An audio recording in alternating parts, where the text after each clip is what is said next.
That's been the biggest single Yeah. thing that I suppose has helped me to be me 47 years later.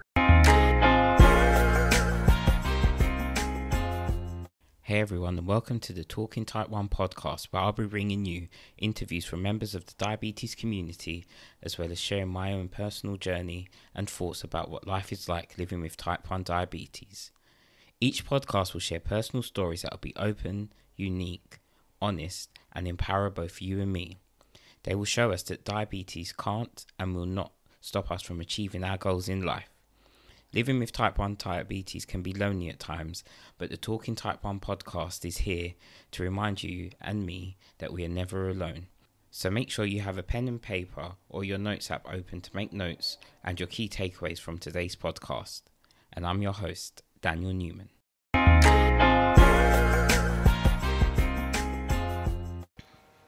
So today my guest is someone who I met through the diabetes online community.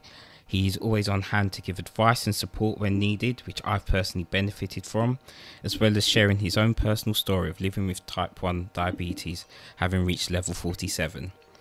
A recent comment on the post referred to him as the godfather of the online community. My guest today is Paul Pritchard. Paul, thank you for joining me today. How are you? Well, thanks very much, Dan. I'm absolutely fantastic. Glad to be here, and I hope it's going to be a really great conversation. Yeah, I'm really excited to talk to you today as well. So we've known each other through the online community, never spoken either. Well, first time today we spoke on the phone and speaking by video calls as well. So yeah, I'm really excited to talk to you. And I mentioned about being on level 47. So for those of us out there, or those people who are listening who don't know what level 47 means, could you just briefly explain? I could indeed. It was a term that was really new to me when I first joined the diabetic community online, and there's a lovely lady down in Australia called Justine. Her Instagram handle's thehealthydiabetic.au, and she was the one that put a post up about it saying what a more lovely, inclusive, celebratory way of saying how long you've had diabetes rather than a diaversary, because maybe it's not always pleasant for someone on the actual day, but to celebrate reaching another milestone with a level takes it away from the actual day, so it becomes a year-round thing. I'm on level 47 right now, so it's been 47 years. So I hope that explains it pretty well. Yeah, it does. It's a concept that was new to me as well, and I only learnt about it when I was on the online community. And I think I saw you mention level 47 and a couple of others as well. And yeah, I've started to use levels instead. So yeah, I really like that that concept as well. So I thought perhaps should we go through your history with living with type 1? Is that a way to start? Should we start right at the beginning of the 47 years? Yeah. Because that's so I've been living with type 1 for 23 years, and 47 to me is such an amazing achievement, and I'm pretty sure I've said that to you on more than one occasion. It's amazing, and I think Thank you. No, that's absolutely fine. And I think there's probably been there has been a lot of change over those years, and even the past 5 to 10 years. We look at the change around diabetes tech, but yeah, if we start back to the early diagnosis days and maybe work our way through, and how you found managing type 1. Okay.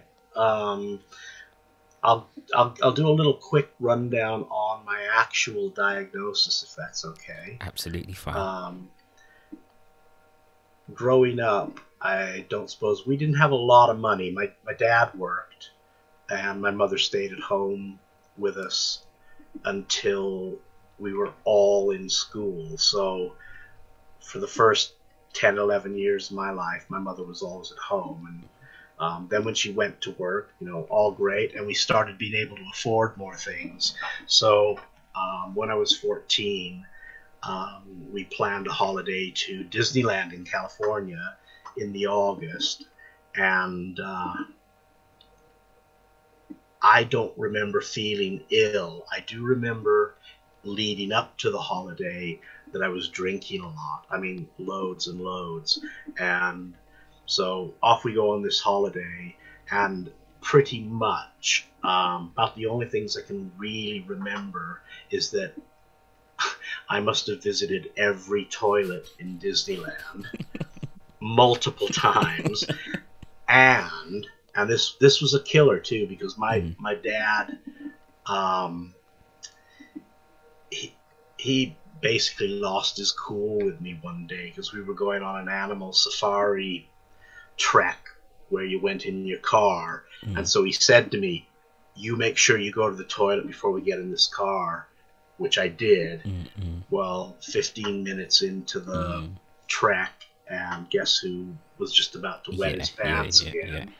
And so with that, we had to accelerate through the whole park, and we didn't really see anything. So he shouted at me after that, and that was kind of that was it really, because I think it was the next day we went home, and my mother took me straight to the doctor, and I was then sent straight to hospital and type 1 diagnosis. And so when you were diagnosed with type 1, do you remember much about the process, or do you remember much about the process, or how was it? Funnily enough, when I was actually diagnosed and they put me into a hospital bed, well, the first thing they did was inject me with insulin. And so for the first time in probably 3 or 4 months, I didn't need to go to the toilet 20 minutes later. And I can remember just absolutely crying my eyes out with relief that I didn't have to go to the toilet. And I was in all weekend. I was admitted on the Friday, and they released me on the Monday morning. But I went straight from there into 2 weeks of intensive education. So that was as an outpatient. But in those days, you ate all your meals at the hospital, and they even sent a snack home with you at night, and you took your insulin at the hospital. So, and it was 1 injection a day back in those days. So literally you were still fully under their care for the further 2 weeks. And that was where I learned pretty much, as they said at the time, you'll know as much as the doctors know by the time we get done with you. Okay. So. And so you mentioned about intensive education. What education was that exactly? So what were they teaching you? Yeah, well, obviously it was all the basic stuff, like injecting into an orange. I mean, that's pretty basic. But they went over the things you needed to do that were above and beyond what a normal person would do to look after themselves. So things like examining your feet every day, always wearing footwear, being on the lookout for any cuts or infections or anything that was out of the ordinary that could be impacted by the fact that you were diabetic. They also went into the mental health side of living with diabetes, and I don't want to sort of ruin your script at all, but you've got in your overview that we were going to talk about, you've got one of the things that is one of the biggest things of all for me, and should be for every diabetic, and that's the 5 stages of grief. That they went over that big style. I know we were going to touch on that later, but maybe should we want to talk about it now, or?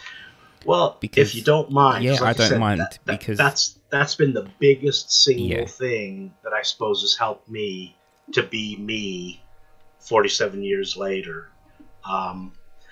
The 5 stages of grief were, when I say invented, some psychologist, I think, in the United States invented it. I'm not sure, but it was a long, long time ago, before I became diabetic. And what they basically said was there's 5 stages of grief when somebody dies. So for the people that are left living, when somebody dies, they go through these 5 stages, okay?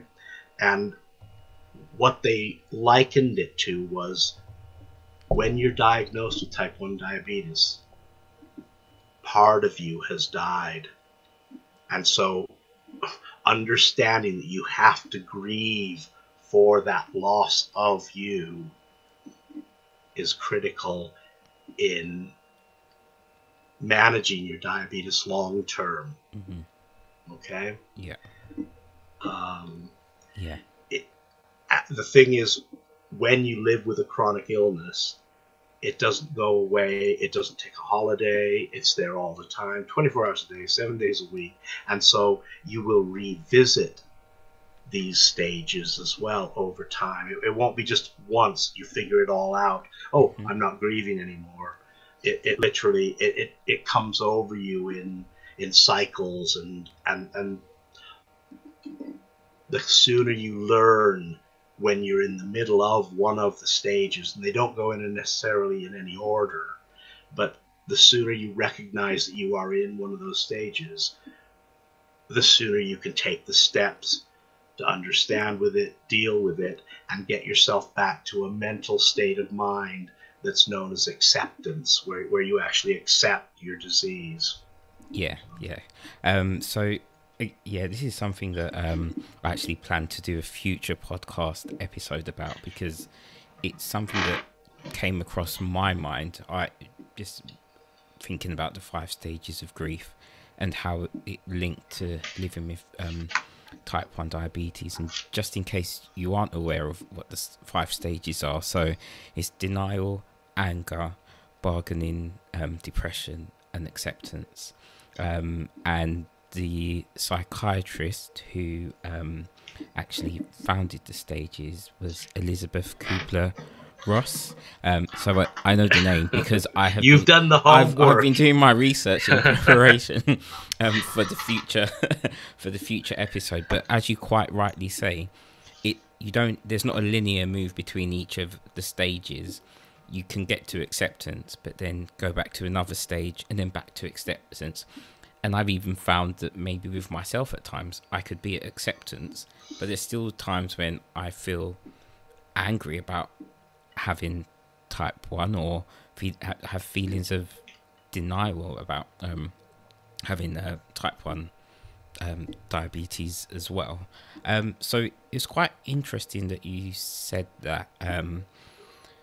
So you were diagnosed, and then you had these 14 days intensive education, which included talking about mental health as well. And it seems just having that explanation where at that stage of diagnosis, yes, you have been diagnosed with a physical condition, but there's also the mental health aspect, or the psychological aspect of the condition has also been, for want of a better word, taken care of as well. So in your opinion, that must have been, or I was just saying, was that helpful to actually have the physical and the psychological side both dealt with at that point of diagnosis? And did it set you up on almost like your way of managing your type 1 going forward? I completely agree with that. Yeah.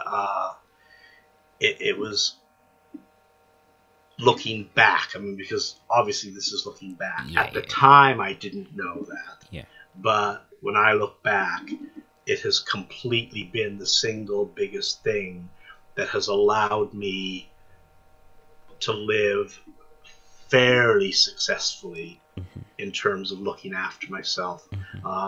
I've never gone through long periods of burnout.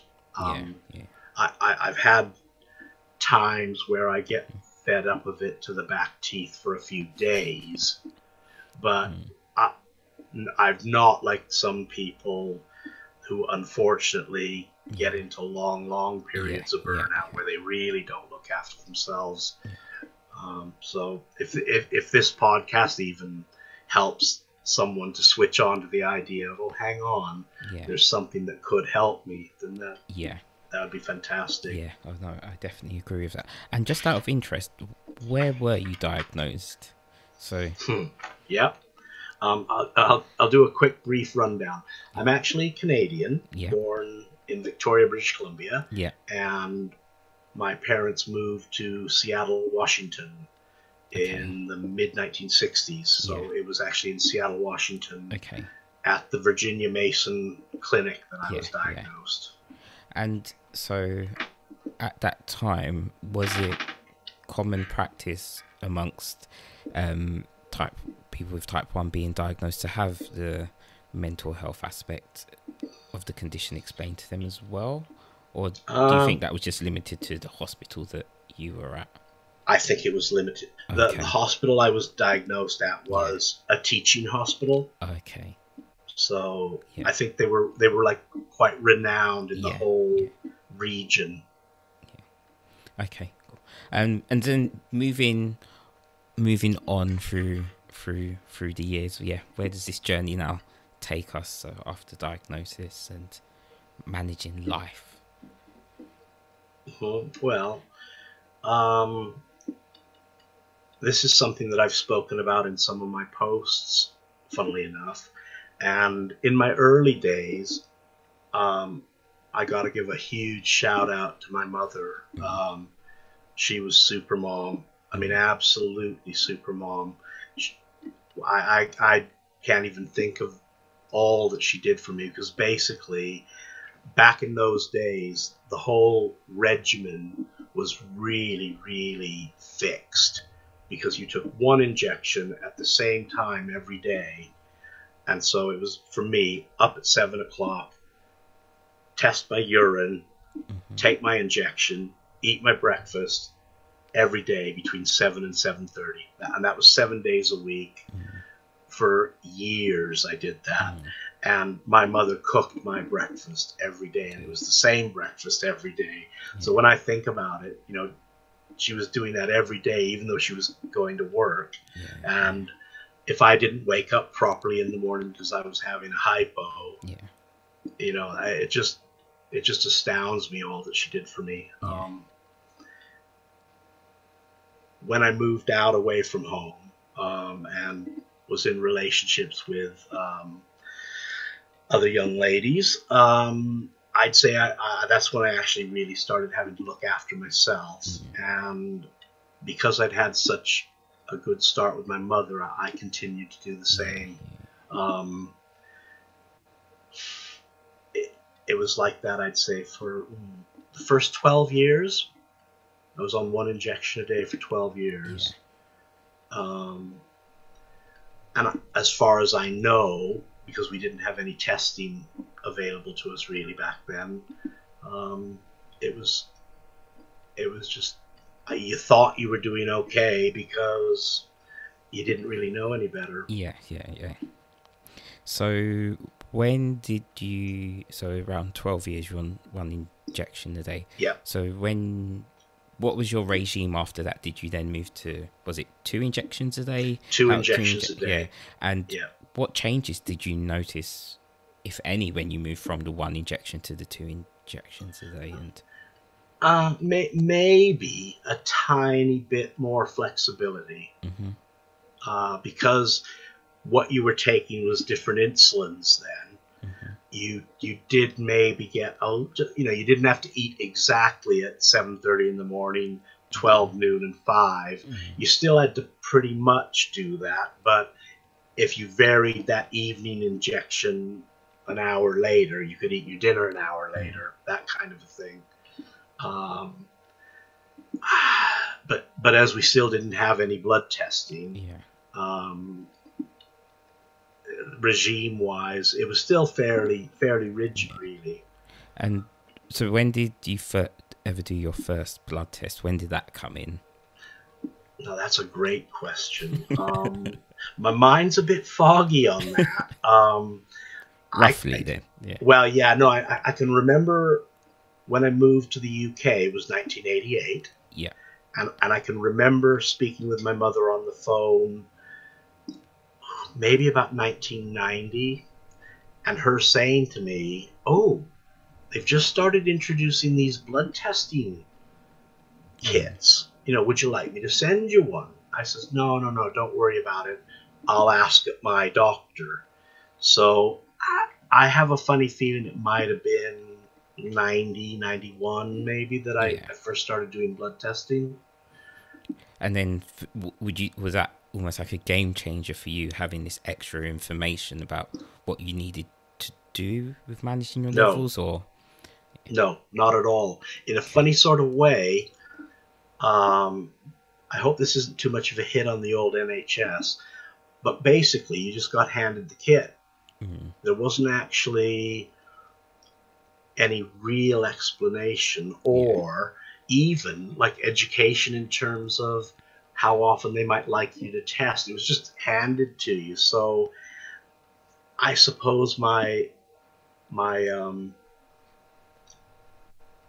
change would have come a few years after that, when I actually started doing multiple daily injections. Okay. So, and that was more like about 1995, 1996. And at that point, then the nurse did actually say to you, it's very important you start testing your blood at certain times so that you know what the insulin's doing. Yeah. And then, so, like you said, at that point, 1995, that's when everything almost like started to change. So when you were to morph into pretty much what it still is today, if you will. No, that makes sense. So when you were having your testing kits, are we talking about the electronic ones, or was it so I was diagnosed in 1996 actually, and all I had was those test strips where it was, you took it out of the packet and it was color coded on the side, so you could either be, say, 3, 5, 7, 12, 19. Is that quite similar to what you had? It sounds like it. Yeah. And then when did you get your first like electronic blood testing, which kind of made the shift from the old style to the new style? Yeah, I seem to think it would have been when I went on MDI. Yeah. Because the one I was using in the early 90s was what you were describing, but I'm sure I got a meter that you plugged a strip into it and and I'm sure it took about 15 seconds or so for it to count down. But yeah, I'm pretty sure. The thing is, you know what? There's been so many things happen in the last few years that some of the earlier memories they've gone a bit hazy with my advancing years. And actually, as we're talking about tech, if we fast forward to the past, should we say 5 to 10 years? Okay, yeah. Or maybe past 5 years or so, the change in managing type 1, especially when it comes to the tech is available, especially when it comes to tech that's available to us, has been phenomenal, to say the least. God, yeah. What are your thoughts on that? That change, in the past 5-10 years or so, just seeing that change over that period of time. It's absolutely been mind-blowing, because when I think back to where I've come from to where I am now, it's just not recognizable at all. It was so fantastic to get a meter that actually would calculate carbs for you, things like that. It's just, there's been so many little things that, you forget there's been so many, but the meters have changed.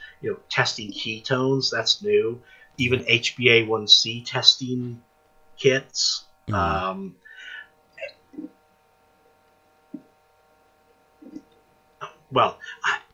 I'm not a techie person really, but I've really found that it's almost like I can't wait for the next gadget to come out, Yeah. because it's like, what are they going to do next in terms of helping us to manage our diabetes? Yeah, yeah. Could you have ever imagined that you could look at your phone or smartwatch and see your blood sugars there? No, 15 absolutely years not. ago. Yeah. Oh God, no. Yeah, yeah. Well, even 5 years ago for Yeah. me, I think prior to being on what we would term social media, such as Facebook and Instagram, I have for the last 7 or 8 years taken part with online forums, and so you would get glimpses of it from people that were really techie, saying, "Oh yeah, look at this new little thing," and it was like, "Oh wow," but I never thought I'd be either smart enough or savvy enough, to figure things like that out. So I can remember being told that they were starting to come up with like smartwatches, but no, I never even thought I'd ever have one. So. And when it comes to tech now, diabetes tech, what tech do you use to manage your type 1? Okay. I'm currently on an Omnipod, and along with that, I'm using the Freestyle Libre, and I've also self-funded a Meow Meow, which is a little Bluetooth transmitter that sits on top of the Freestyle Libre, and that transmits the data to my phone and smartwatch via an app called Xtrip. Okay, cool. Thank you. And how has that transformed your type 1 management? Well, it's just such a game changer, because having Xtrip on my phone turns my flash monitor into a full-blown CGM with alarm capability, and so now my phone, if it goes off in the middle of the night, my wife and I both know I'm starting to have a hypo, because the phone is telling me, which when you compare that to, 10 years ago, it used to be paramedic visits. Now I'm catching hypos before they become hypos, so to speak. It's amazing when you just think about the as I've mentioned already, the changes in technology, and also I think what the tech does is takes away that burden of managing type 1 as well, and it gives you that bit of free brain space. Or whilst you're still thinking about type 1, you're not thinking about it as much, because you've got this machine that can help you and does help you. Did it take time for you to trust the machine or the technology, or were you always, because I know with me, but I know sometimes with me, like if I could, you could do your blood sugar test, you get your results, or it says what your levels are, and you're like, yeah, and it may recommend a certain dose, but in yourself, being the human, you're like, I do. I'm like, I'm not quite sure. Do I trust that this is what it's saying is correct? So yeah, with you, did it take time to build that trust with the technology? Some of it, yes, and some of it not so much. With Omnipod, that was frightening. When I first went on Omnipod, obviously I sat down with my diabetic nurse, and together we programmed the pump with all of my settings, and then off I went into the big world with it. And within the first 3 or 4 days, I was ready to throw it in the bin, because I didn't trust it, and because my blood sugars were all over the place, and I was quite emotional about it. And obviously I told my nurse all of this, and she said, you need to give it time, because emotionally you're turning your control over from your own brain to a little gadget, and you are relinquishing control to a machine. So yeah, it was huge. Yeah, yeah. Once we got all my settings right, Mm, which took about 6 to 8 weeks, I'm in dreamland now yeah, because I do trust it. I yeah, fully yeah. trust it. Yeah.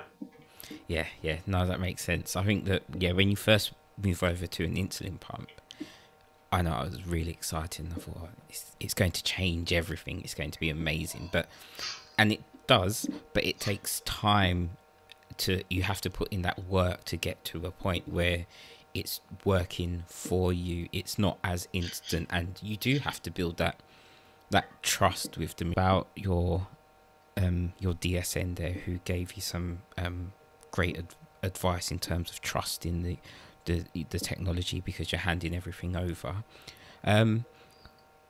Has there been anyone like a DSN or a consultant who's been, I don't particularly helpful, or one that sticks out in your mind who's helped you in managing your type 1? Yeah. Yeah. There definitely is and has. My current dietitian, she's fabulous. She's not judgmental, so she's not having a go at you when you come in with your sheets where you've written up what you're eating, and you're saying, oh yeah, I went for a takeaway on Tuesday, and oh yeah, went for a buffet on Friday night. She's not Yeah. judgmental in any way, shape, or form. So it's really good having somebody that understands that, we're not diabetics, that we're people that live with diabetes, and we do really have lives. Yeah. And I think that's really important, because if you've got somebody that looks down on you, or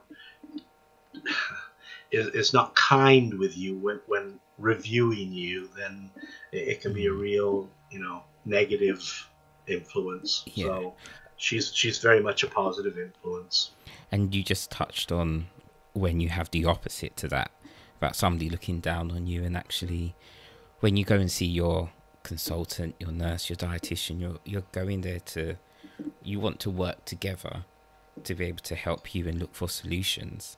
But when you don't have that support, it's a completely different experience for you. I found personally, as for somebody living with type 1 in those appointments, have you had the experience of where you've not had the not so supportive healthcare professional or understanding healthcare professional help? Oh, definitely. I think this one still happens, even though I've got supportive team. It's that one where, and remember now, you can't really hide, because all of your data from all of the machines is uploadable. Yeah, it's and not. So that's. I was going to say, it's not like the old days when you could write your numbers down in we spoke about this earlier. When you could write your numbers down. I say numbers in inverted commas, because sometimes you would make up some numbers. Yes. There's no hiding now. No, there's no hiding, because you plug in, upload your data to the cloud, and then they can look at it all on screen while you're in the appointment. But one of the things that still frustrates me is and I'm sure every type 1 diabetic will know this one. What was the reasoning behind that 2.7 you had on the 19th of June last year at 11:30 in the evening? And you're like, what? I can't even remember last week, let alone 6 months ago. Or Yes. So and yeah. Yeah, and you're just sat there blank faced trying to remember. You can't remember, but somebody's asked you a question, so it's polite to try and remember, but you just can't remember. No.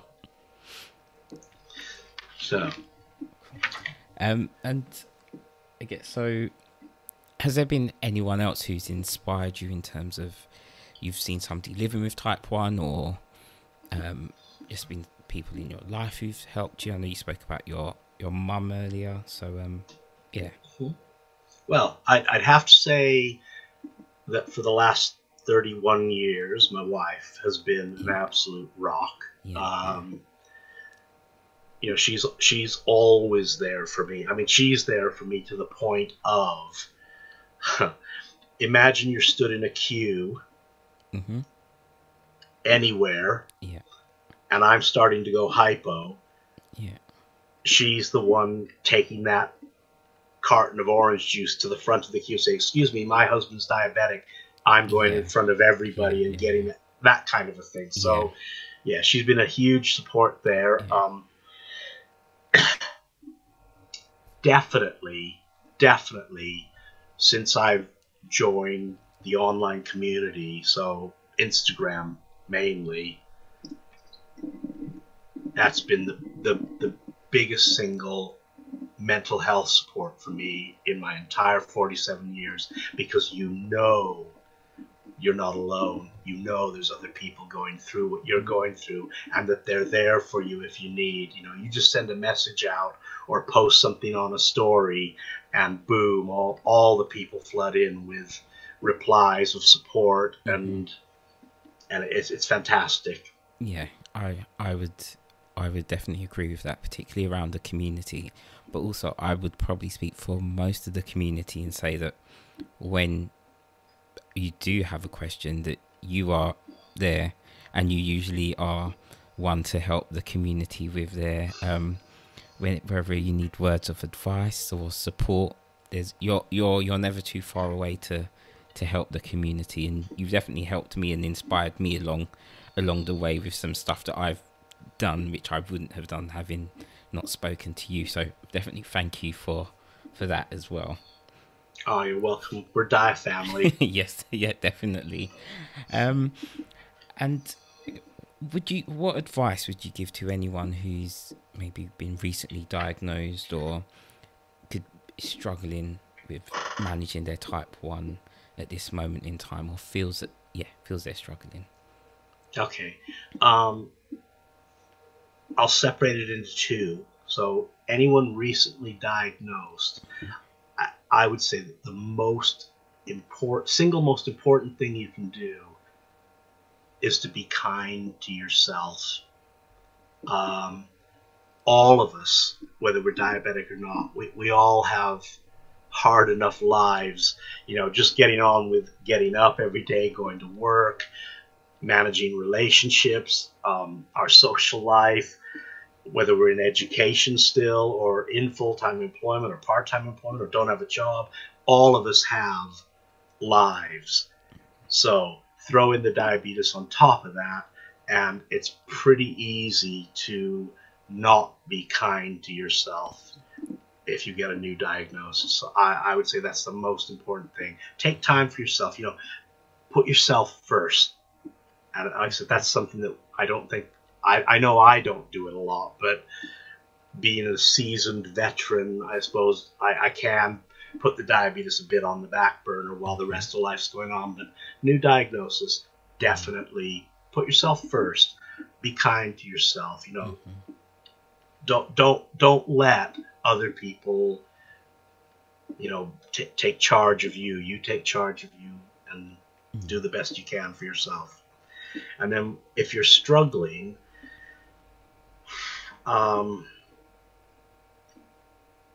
speak, talk to people. Doesn't matter who.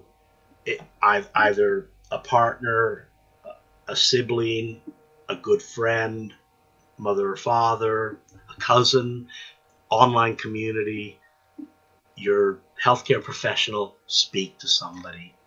Don't do it on your own. Yeah, that's some really sound and sound advice there. I definitely think so. It's so important to speak, especially when you live with type 1, because it's a type of condition where we could work with each other for 5-10 years and not know that either one of us has type 1. So I could, I could go to the toilet and do injections. I could do injections under my desk.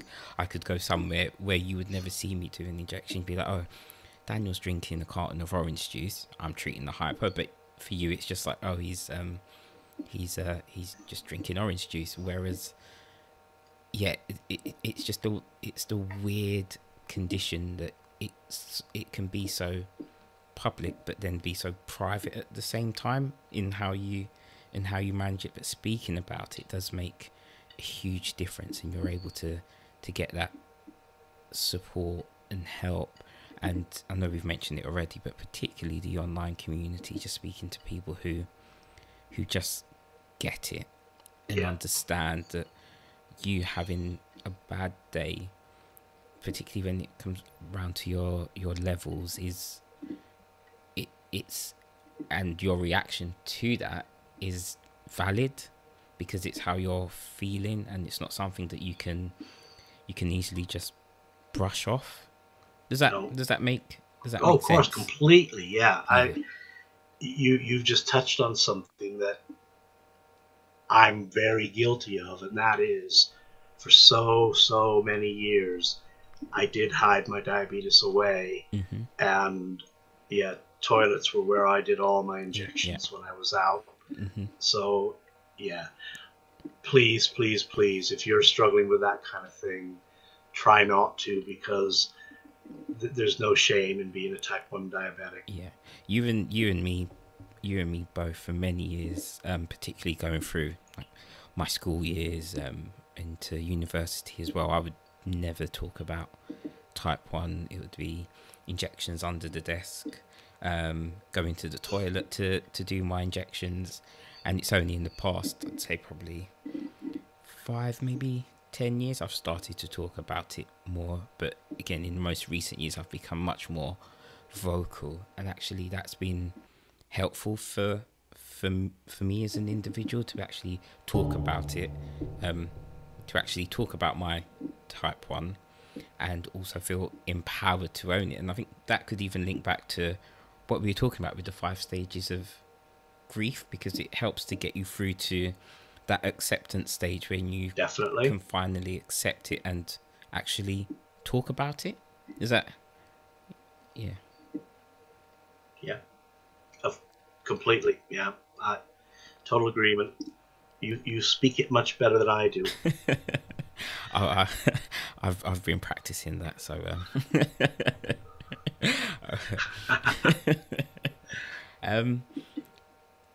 I just wanted to just say thank you again for just taking the time out to talk about type 1 and how it's changed over the years from your perspective, and the advice that you would give to anyone living with the condition now, and particularly just talking about the 5 stages of grief. If anyone wanted to speak to you, follow you, where can they find you on social media? Okay, my Instagram account is my name, basically. So it's initials PHDE, and then my surname Pritchard. So PHDE Pritchard, Pritchard. That's it.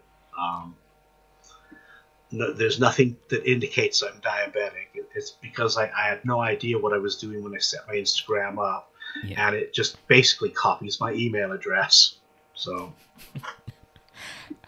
I can guarantee you, if you do follow Paul, you'll be inspired by his posts, and you will see what I was talking about. When anyone needs support or just guidance or just a friendly person to talk to, you'll definitely see that when you follow Paul. Paul, I just wanted to say thank you for joining me today, and I really appreciate taking the time to talk to you. Well, thank you very much, Dan. It's been an absolute pleasure, and let's hope this gets a few million hits. Thank you. Thank you for listening to today's episode and allowing me to have some of your valuable time. I really hope you enjoyed the podcast and are able to make notes that will help you both now and in the future. Please do take a minute to subscribe to the podcast and write a review so that others whose lives are affected by type 1 can find the podcast, or share with one friend. If you want to get in touch with me, you can find me on Instagram or Twitter. My handle is @T1D_Dan. The 1 is a digit. Feel free to tag me in a post or story with a screenshot of the podcast, or even in a tweet. Alternatively, you can email me at talkingtype1podcast@gmail.com. Again, the 1 is a digit. If you'd like to be a guest on the show, then please do get in touch with me for any of these options. Just a friendly reminder that I am not a medical professional, and information shared in this podcast is not medical information, and you should consult your healthcare professional before making any changes to your regime. Thank you again for choosing to listen today and allow me to have some of your valuable time. Until next time.